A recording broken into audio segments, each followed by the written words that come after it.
মুমিন বান্দার গুনাহগুলি বর্ণনা করতে গিয়ে আল্লাহ রাব্বুল আলামিন বলেছেন ওয়া ইবাদুর রাহমানিল্লাযীনা ইয়ামশুনা আলাল আরদি হাওনা।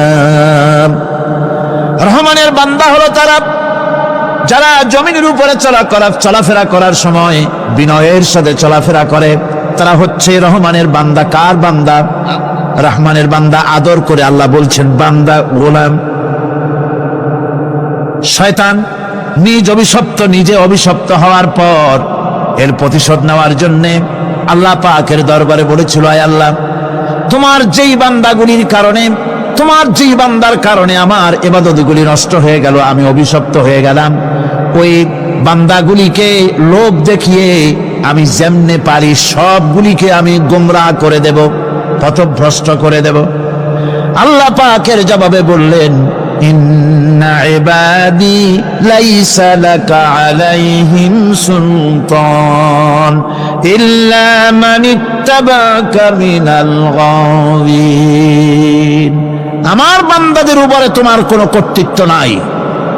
আমার বান্দা, আদর করে আল্লাহ পাক বলছেন, আমার বান্দাদের উপরে তোমার কোনো কর্তৃত্ব নাই। তবে হ্যাঁ, যারা তোমার কথা মান্য করবে তারা অবশ্যই গোমরাহ হয়ে যাবে, পথভ্রষ্ট হয়ে যাবে। কিন্তু আমার সত্যিকারের বান্দা যারা, তাদের উপরে তুমি গোমরাহি, তাদেরকে তুমি পথভ্রষ্ট করতে পারবে না। তাদের উপরে তোমার কোনো কর্তৃত্ব নাই। ভাইরা আমার, হযরত ঈসা আলাইহিস সালামের ব্যাপারে, হযরত ঈসা আলাইহিস সালামকে খ্রিস্টানেরা তারা বলেছে ওয়াকালাতিন নাসারাল মাসীহু ইবনুল্লাহ। মসিহ হচ্ছে কার ছেলে? নাউযুবিল্লাহ। বলেন সবাই নাউযুবিল্লাহ। তাকে যখন আল্লাহর ছেলে বলা হলো, আল্লাহর পুত্র বলা হলো, রব্বুল আলামিন তার জবাবে বললেন, ইন হুয়া ইল্লা আবদুন আনআমনা আলাইহি। তিনি তো একজন বান্দা, তিনি আমার বান্দা ছাড়া আর কিছুই নন। আমি তার প্রতি অনুগ্রহ করেছি। বান্দা, আমার বান্দা। আল্লাহ পাকের বান্দা হওয়ার ব্যাপারে কোন মানুষের লজ্জা থাকার কথা নয়। এমনকি আল্লাহ পাক ঈসা আলাইহিস সালাম সম্পর্কে বলছেন, লা ইয়াস্তানকিফাল মাসীহু আইয়াকুনা আবদান লিল্লাহি ওয়ালাল মালাইকাতুল মুকাররাবুন। মসিহ আল্লাহর বান্দা, তাতে কখনো বিন্দুমাত্র লজ্জা তিনি পোষণ করেন নাই যে আমি আল্লাহর বান্দা, আল্লাহর গোলাম। এটা একটা কথা হইল? এরকম লজ্জা তিনি পোষণ করেন। এমনকি তার নিকটবর্তী ফেরেশতা যারা, তারাও আল্লাহর বান্দা, গোলাম হওয়ার জন্য তাদের ভিতরে কোনো লজ্জা নাই। যারা নাকি আল্লাহর গোলাম, এই ব্যাপারে যাদের মধ্যে লজ্জার সৃষ্টি হয়, আল্লাহর গোলাম এটা কেমন কথা, বান্দা হওয়াটা কেমন কথা, যারা গোলামীকে অস্বীকার করে তাদের সম্পর্কে আল্লাহ পাক বলছেন, ওয়া মাইয়াস্তানকিফ আন ইবাদাতিহি ওয়া ইস্তাকবির ফাসায়াহশুরুহুম ইলাইহি জামিআ। কেউ যদি আল্লাহর বন্দেগী করার ব্যাপারে লজ্জা পোষণ করে, যদি লজ্জার কারণ মনে করে, অহংকার করে, গৌরব করে, তাহলে তারা পালাবে কোথায়, যাবে কোথায়? আমি কিয়ামতের দিন সবগুলিকে এক জায়গায় করে ফেলবো। সুতরাং আল্লাহ পাকের গোলামিতে আল্লাহ যে বান্দা বলে যখন ডাকেন, লজ্জার কোনো কারণ নাই। অহংকার যে করবে সে নিজেকে ধ্বংস করবে। আল্লাহ পাক সব নবীদেরকে নিজের বান্দা বলেছেন। নবীরা কি? আল্লাহ পাকের বান্দা। হযরত ইউসুফ আলাইহিস সালাম সম্পর্কে আল্লাহ পাক বলছেন, কাযালিকা লিনাসরিফা আনহু আস-সুআ ওয়াল ফাহশা ইন্নাহু মিন ইবাদিনাল মুখলাসিন।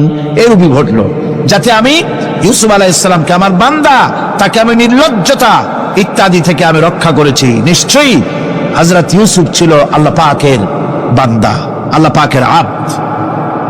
রাসূল করিম সাল্লাল্লাহু আলাইহি ওয়াসাল্লাম তিনি হচ্ছেন সর্বশ্রেষ্ঠ আল্লাহর পয়গম্বর। তার থেকে শ্রেষ্ঠ নবী আর কি কেউ আছে? জোরে বলেন, আছে? তার থেকে মাহবুব, তার থেকে শ্রেষ্ঠ আল্লাহর কাছে আর কেউ নাই। সেই নবীকে আল্লাহ রাব্বুল আলামিন কোরআনে কারীমের ভিতরে তাকে আব বলেছেন। কি বলেছেন? অনেকগুলি আয়াত আছে যে আয়াতের ভিতরে আল্লাহ পাক তার নাম নেন নাই, নবী বলেন নাই, রাসূল বলেন নাই, শুধু বলেছেন আব। যেমন ফাআওহা ইলা আবদিহি মা আওহা, অতঃপর তার বান্দার নিকট যা ওহী করার ছিল তা তিনি করলেন।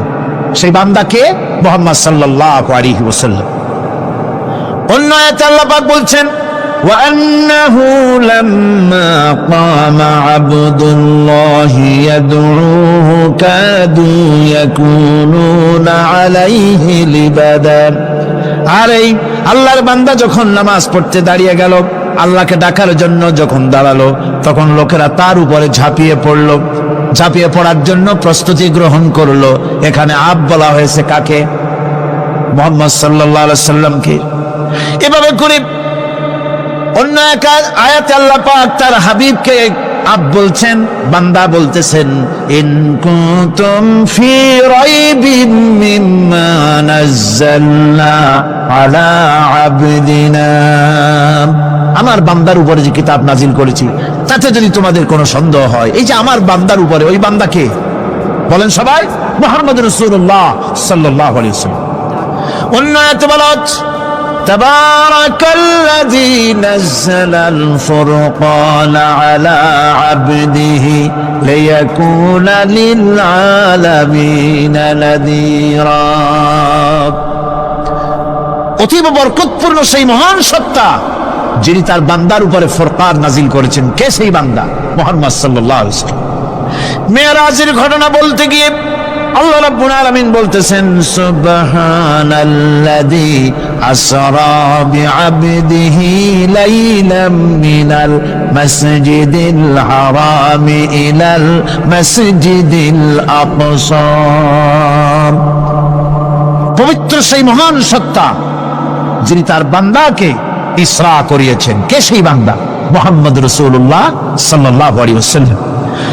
সুতরাং আবদিয়াত, ইবাদত, গোলামি, এটা হচ্ছে মানুষের জীবনের সবচেয়ে বড় মর্যাদাকর খেতাব আল্লাহর পক্ষ থেকে আল্লাহর বান্দা হওয়া। গোলামি পরিপূর্ণরূপে হবে কেবলমাত্র আল্লাহ পাকের।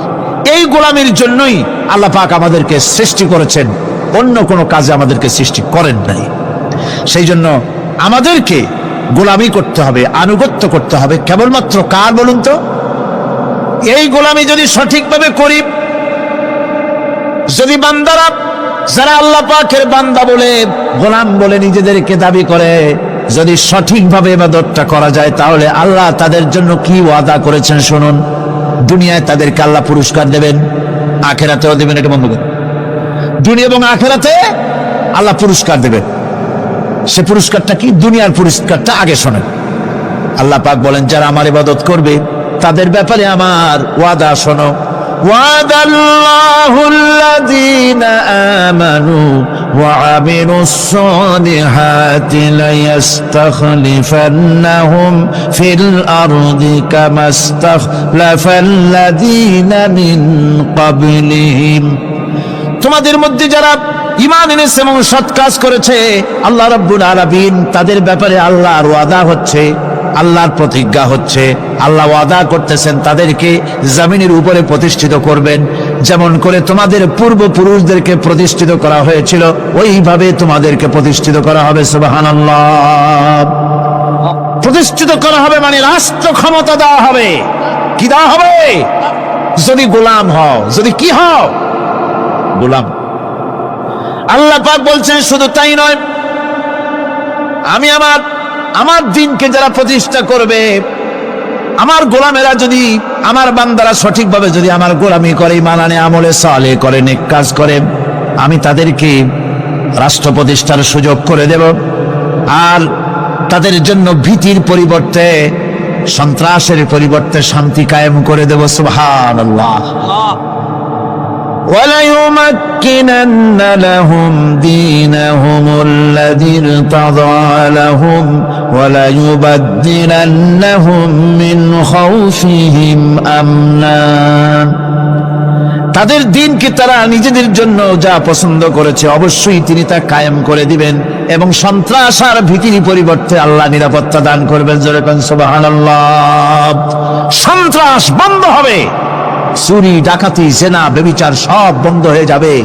তোমরা ক্ষমতায় থাকবে, তোমরা ডমিনেটেড হবে না, তোমরা ডমিনেট করবে, গোটা পৃথিবীকে শাসন করবে, শাসিত তোমরা হবে না। আর ভীতির পরিবর্তে নিরাপত্তা তোমরা লাভ করবে। কি করলে? ইয়াবুদুনানি লা ইউশরিকুনা বি শাইআ। সুতরাং তারা যেন আমার ইবাদত করে এবং আমার সঙ্গে যেন কাউকে শরীক না করে। আল্লাহ বলছেন তোমরা যদি আমার সাথে শরীক না করো, ইবাদতের মধ্যে কাউকে যদি শরীক স্থাপন না করো, আর যদি তোমরা আমার ইবাদতটা সলিড ভাবে আমার জন্যই করো, তাহলে রাষ্ট্র ক্ষমতা তোমাদের হাতে আসবে, সন্ত্রাস নির্মূল হবে, শান্তি প্রতিষ্ঠিত হবে। এই হচ্ছে দুনিয়ার পুরস্কার। এটা কিসের পুরস্কার? আর আখিরাতের পুরস্কারের কথা বলা হচ্ছে وَمَن يُطِعِ اللَّهَ وَرَسُولَهُ وَيَخْشَ اللَّهَ وَيَتَّقِهِ فَأُولَئِكَ هُمُ الْفَائِزُونَ। যে ব্যক্তি আল্লাহ এবং রাসূলের আনুগত্য করে